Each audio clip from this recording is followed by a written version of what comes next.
আসসালামু আলাইকুম রাহমাতুল্লাহ। কবিতার নাম ভয় কি আমাদের, কবি আসাদ বিন হাফিজ।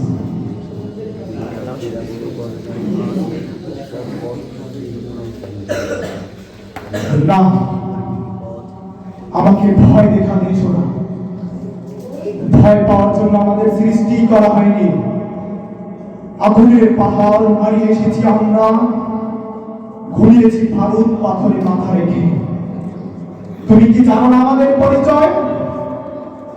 আমরা মিল্লাতে আভিক ইব্রাহিম, আগুন আমাদের কুর্নিশ করে, সাগর আমাদের রক্ষা করে জালিমের হাত থেকে। তুমি কি জানো না নূহের জাহাজ আমাদের সাহসের বাস্তব? আমাদের সাথে লাগতে এসো না, ডুবে মরবে। আমাদের পিছু দেওয়া বললে নির্মম ভাসিয়ে নিবে তোমাদের। যদি ঘুম করো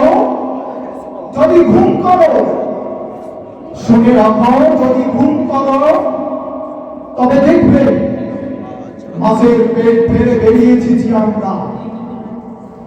যে কারাগার কেন ক্ষমতা ভাল লাগে না? কয়েদি ইউসুফের হাতে ক্ষমতা দেওয়ার জন্য এত ব্যস্ত হয় কেন? কাকে ভয় দেখাও তুমি? না, খবরদার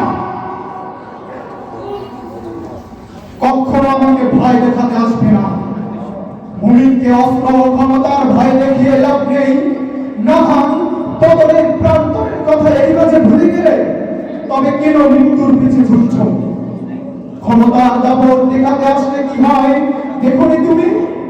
না, আমাকে ভয় দেখাতে এসো না। আমরা মরি না। যেদিন ভাববে আমরা মরে গেছি সেদিন ঠিকই আমি হব চিরঞ্জীব। আমি পেয়ে যাবো বেহেশতি শাওখা। শাহাদাত সে তো আমাদের চিরতামান্না। রাজ্যের শিশুকে হত্যা করলে কি মুসাকে নিঃশেষ করা যায়? কাদিসিয়ার ময়দানে দেখুনি আমরা কিভাবে রক্তের সাগরে সাঁতার কাটছি। কিসের ভয় দেখাও তুমি? ভুলে যেও না স্বৈরাচার লঙ্ঘিতের ভাগ্যে মরণ চোখে না। তাকে মরতে হয় জুতার বাড়ি খেয়ে মশার হাতে। সম্পদ তোমাকে রক্ষা করবে না।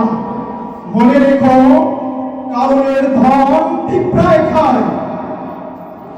পিতা মারা যায় পালিত পুত্রের হাতে, সন্তানকে জবাই করে না। হায় রে অসভ্য সভ্যতা, হায় রে অসভ্য সভ্যতা। খবরদার, আমি তোমাকে সাবধান করে দিচ্ছি। ফাঁসি দিয়ে যদি আদর্শ হত্যা করা যেত তবে ইতিহাসের স্বৈরাচারদের করুণ পরিণতি হতো না। বেশি বাড়াবাড়ি করো না। না, আমাকে ভয় দেখাতে এসো না।